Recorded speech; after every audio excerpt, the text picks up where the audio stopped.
Une centaine de membres de tous les ordres professionnels de la santé, directeurs de structures et associations à l'Institut national de la santé publique. Ces acteurs du système sanitaire ivoirien ont répondu massivement à l'invitation du ministre de la Santé, de l'Hygiène publique et de la couverture maladie universelle, Pierre Demba. Objectif, dresser le diagnostic et présenter les nouvelles orientations. Plus de 75% des populations accèdent aujourd'hui à des soins à moins de 5 km. La Côte d'Ivoire enregistre 25 millions de doses injectées du 1er mars 2021 jusqu'à ce jour, soit 42% de la population totale vaccinée contre la Covid-19.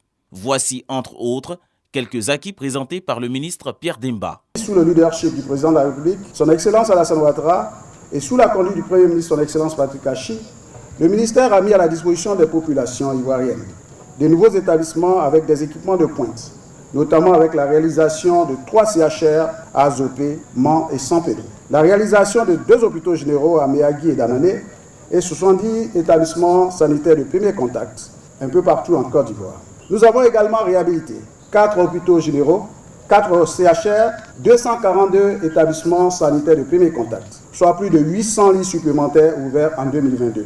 L'accessibilité financière, la réforme hospitalière et l'opérationnalisation des 3 premiers pôles régionaux d'excellence santé PRS de San Pedro, Mans et Odiné s'inscrivent dans les nombreux défis du gouvernement. La généralisation de la couverture maladie universelle est un de nos objectifs majeurs à atteindre au cours de l'année 2023.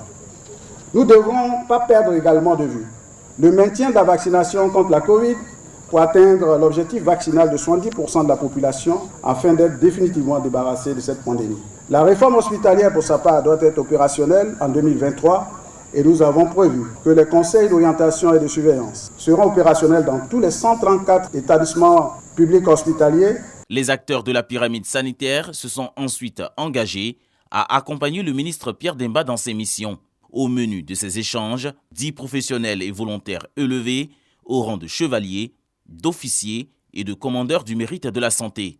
Du matériel roulant offert aux directeurs régionaux de la santé.